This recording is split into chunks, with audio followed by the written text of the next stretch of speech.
ओम अग्रेश्वर तुम पाई माम शरणागतम। नमस्कार मित्रों, मैं पंडित देवस्पंडा शास्त्री, ज्योतिषाचार्य, तंत्र विशेषज्ञ। मित्रों, आज हम बात करने वाले हैं मेघनाद, जो कि रावण का ज्येष्ठ पुत्र था। आप ये जानते होंगे कि उसे इंद्रजीत के नाम से भी पुकारा जाता था। आखिर उसका नाम इंद्रजीत क्यों पड़ा, आज इस विषय में हम चर्चा करेंगे। इससे पहले मित्रों, आप लोगों से एक प्रेम भरा निवेदन, अभी तक आप लोग मेरे चैनल को सब्सक्राइब नहीं किए हैं तो तुरंत कर दें, बेल आइकन का बटन को भी टच कर दें। मैं अच्छी जानकारियां आप लोगों के लिए लेके आ रहा हूं, कृपया मेरे साथ बने रहे।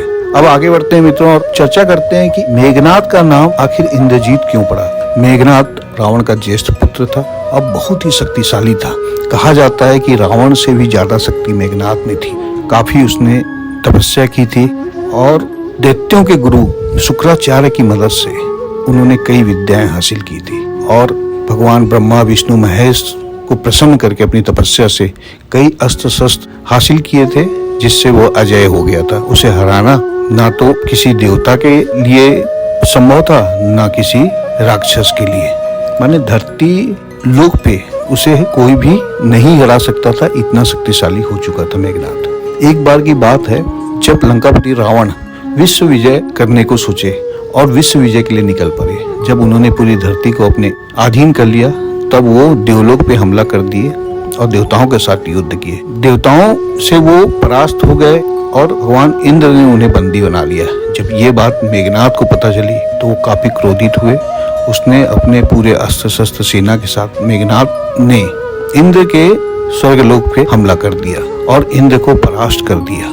परास्त करने के बाद अपने पिता को छुड़ा के, जो देवलोक में इंद्र के जेल में बंद थे, उन्हें मुक्त करा के लंका ले आया और इंद्र को लंका में बंदी करके रखा। अब भगवान इंद्र लंका में बंदी थे। एक बार मेघनाद और रावण ने विचार किया कि इंद्र को मार देते हैं और स्वर्ग पूर्ण रूप से कब्जा कर लेते हैं। ये बात जब ब्रह्मा जी को मालूम पड़ी तो ब्रह्मा जी मेघनाद से मिलने पहुंचे और उन्हें कहा कि मेघनाद, इंद्र को छोड़ दो, इसके बदले तुम्हें कोई वरदान चाहिए तो तुम मुझसे मांग सकते हो। क्योंकि ब्रह्मा जी भी जानते थे कि मेघनाद इतना आसानी से इंद्र को नहीं छोड़ेगा। तब मेघनाद ने उन्हें अमर और अजय होने का वरदान मांगा। तब भगवान ब्रह्मा ने कहा, सृष्टि के नियम के विपरीत तुम्हें अमर होने का वरदान नहीं दे सकता। इस सृष्टि में कोई भी आता है उसका अंत निश्चित है। स्वयं श्री हरि भी इस सृष्टि में यदि जन्म लेंगे तो एक दिन वो वापस जरूर जाएंगे इस सृष्टि को छोड़ के। लेकिन मैं उसके समकक्ष तुम्हें ये वरदान देता हूँ, जब भी तुम किसी युद्ध में जाओगे और युद्ध से पहले अपनी कुल देवी निकुंभला माता का हवन कर लोगे सफलतापूर्वक, तो तुम उस युद्ध को जीत लोगे।